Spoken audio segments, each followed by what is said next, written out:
Selamat malam Bapak Ibu yang dikasihi oleh Tuhan. Kembali kita akan mendengarkan renungan pada malam hari ini. Sebelum kita beristirahat, kita akan kembali diisi kebenaran firman Tuhan. Saya akan ambil firman Tuhan pada malam hari ini di dalam 1 Timotius 4 ayat 7 bagian B. 1 Timotius 4 ayat 7 bagian B. Demikianlah firman Tuhan. Latihlah dirimu beribadah. Beribadah adalah merupakan sebuah penghormatan sikap kita ketika kita hendak memuliakan nama Tuhan. Berbicara tentang beribadah, ibadah itu bukan hanya sekedar kumpul, bukan hanya sekedar bersama-sama, tetapi ada hal-hal penting yang harus kita latih saat kita beribadah. Arti dari melatih adalah belajar membiasakan diri untuk melakukan sesuatu. Ada banyak orang melakukan ibadah hanya sekedar aktivitas biasa, hanya sekedar bernyanyi biasa, rutinitas biasa. Tetapi ibadah yang sesungguhnya adalah ibadah yang harus disertai dengan rasa takut, rasa hormat, rasa kagum dan takjub kepada Allah yang menciptakan kita dan menciptakan alam semesta ini. Tantangan bagi kita saat kita beribadah hari-hari ini, Bapak Ibu beribadah di rumah masing-masing, Bapak Ibu beribadah bersama dengan keluarga. Jadi beribadah di rumah ini adalah merupakan tantangan yang lebih besar bagi Bapak Ibu, bagi kita dibandingkan dengan kita beribadah di gereja. Mengapa? Karena kalau kita beribadah di rumah, mungkin kita bisa berpikir, nggak apa-apa, nggak ada yang melihat. Atau mungkin kita berpikir, tidak ada hamba Tuhan yang memperhatikan. Sehingga kita hanya memperhatikan ibadah itu adalah sebagai sesuatu aktivitas secara lahiriah saja. Tidak memperhatikan hal-hal yang lebih penting dari apa yang kita pikirkan. Mengapa kita harus melatih untuk menghargai ibadah itu, Bapak Ibu? Kembali di dalam 1 Timotius, sekarang kita akan membaca di pasal yang ketiga, ayat yang ke-16. Mengapa kita harus melatih untuk menghargai ibadah itu? Di sana dikatakan 1 Timotius 3 ayat yang ke-16, dan sesungguhnya agunglah rahasia ibadah kita.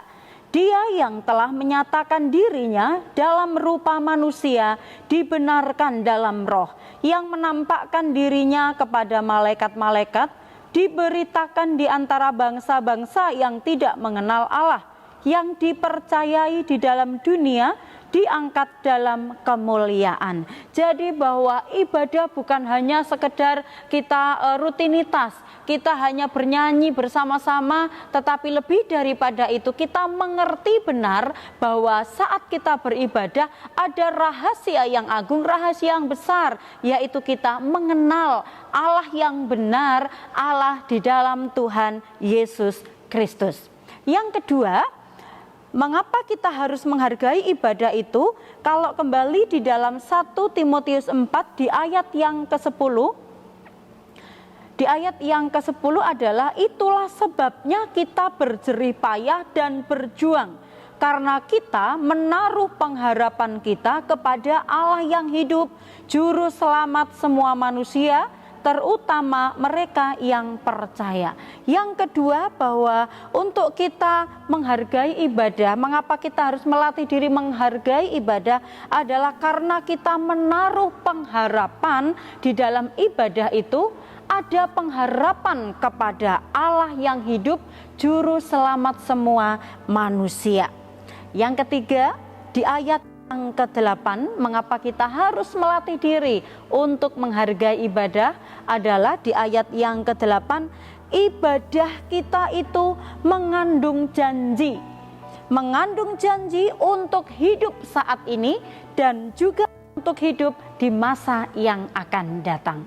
Jadi jelas Bapak Ibu bahwa ketika kita beribadah itu adalah memiliki kandungan arti yang sangat dalam di dalam ibadah, karena kita memiliki pengharapan, kita memiliki pengertian yang benar tentang Allah kita, dan juga kita yakin benar saat kita beribadah sungguh-sungguh ada janji untuk hidup kita saat ini dan juga untuk hidup kita di masa yang akan datang.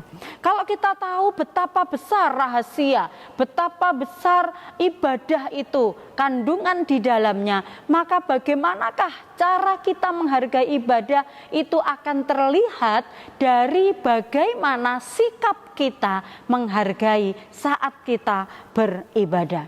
Sikap kita saat beribadah ada yang harus kita perhatikan. Yang pertama adalah sikap hati. Sikap hati kita saat kita beribadah kepada Tuhan adalah harus sungguh-sungguh dengan segenap hati. Itu tertulis di dalam 1 Samuel 12 ayat yang ke-20. Tuhan selalu memperhatikan hati setiap anak-anaknya yang datang beribadah, menyembah kepadanya. Jadi orang yang datang beribadah dengan sungguh-sungguh hati, segenap hati, maka ketika dia beribadah dia dapat connect dengan Tuhan, dapat merasakan bahwa Tuhan memperhatikan di dalam setiap ibadah umat-umatnya. Kemudian harus disertai dengan sukacita. Saat kita beribadah, kita harus datang dengan sukacita, bukan dengan paksaan, bukan dengan hanya karena ada yang memperhatikan, tetapi saat kita beribadah, kita harus beribadah dengan sukacita. Tertulis di dalam Mazmur pasal 100 ayat 2 sampai ayat yang ke-5. Puji Tuhan, kalau secara hati, secara sikap kita di hadapan Tuhan, kita harus memperhatikan bagaimanakah hati kita, apakah benar, sehingga ibadah kita itu ibadah yang berkenan di hadapan Tuhan, karena hati kita benar di hadapan Tuhan. Yang kedua, sikap yang harus dilatih saat kita beribadah, yang kedua adalah sikap lahiriah kita. Secara hati kita jaga betul bagaimanakah posisi hati kita di hadapan Tuhan, tetapi secara lahiriah itu juga dapat menunjukkan apa yang ada di dalam hati, itu akan nampak secara lahiriah. Jadi kalau hatimu benar-benar memiliki sikap yang baik, pasti secara lahiriah engkau pun memiliki sikap yang baik saat engkau menghadap kepada Tuhan. Sikap lahiriah kita adalah menghormati ibadah itu sendiri, karena percaya 2-3 orang berkumpul dalam nama Tuhan, di sana Tuhan ada. Di dalam Matius 18 ayat yang ke-20. Jadi bahwa saat kita beribadah kita yakin ada Tuhan di sana, maka kita patut untuk menghargai ibadah itu sehingga kita dapat merasakan bahwa Tuhan itu hadir di tengah-tengah kita. Bagaimana seharusnya yang harus kita lakukan saat kita beribadah? Kita bisa duduk dengan baik, kita bisa bernyanyi dengan baik, mendengar firman Tuhan dengan baik, tidak ngobrol sendiri. Atau di hari-hari ini mungkin lagi tren bahwa saat dengar firman Tuhan, seolah-olah lihat firman Tuhan, tetapi di sana ada WhatsApp-an atau mungkin lagi online dalam internet dan lain sebagainya. Itu terlihat bagaimanakah hati saudara, hati Bapak Ibu jika tidak siap bertemu dengan Tuhan, maka secara lahiriah pun bermain-main ketika beribadah kepada Tuhan. Kemudian juga membawa persembahan yang terbaik. Dalam Roma 12 ayat 1 di sana berbicara tentang mempersembahkan tubuh sebagai persembahan yang baik, sehingga bahwa kalau secara lahiriah tubuh kita ini kita persembahkan kepada Tuhan, maka kita bisa berpenampilan yang baik, sopan, berpakaian yang rapi. Ini sebagai sebuah wujud bahwa kita menghargai Tuhan saat kita beribadah kepadanya. Puji Tuhan Bapak Ibu, kalau kita belajar melatih diri kita saat kita beribadah kepada Tuhan, maka kalau kita lihat kembali di ayat yang ke-11, 1 Timotius 4 ayat yang ke-11, beritakanlah dan ajarkanlah semuanya itu. Kita melatih diri untuk hal-hal yang baik posisi hati kita, secara lahiriah kita ketika kita beribadah, dan apa yang baik yang kita latih. Firman Tuhan juga mengajarkan kepada kita untuk kita memberitakan, mengajarkan kepada orang lain juga, supaya mereka yang beribadah, yang selama ini mungkin beribadah dengan cara kurang baik, mereka bisa memperbaiki ibadah mereka dan memberikan yang terbaik bagi Tuhan. Dan yang harus diperhatikan saat kita mengajar mereka, memberitahukan kepada mereka bagaimana beribadah dengan baik, maka yang harus kita perhatikan di ayat yang ke-16 di sana juga adalah supaya kita mengawasi diri kita dan ajaran kita. Jangan sampai aku mengajarkan kepadanya, tetapi justru kita yang mengajarkan tidak menjadi berkat atau tidak bisa menjadi contoh atau jadi teladan bagi orang-orang yang kita ajarkan.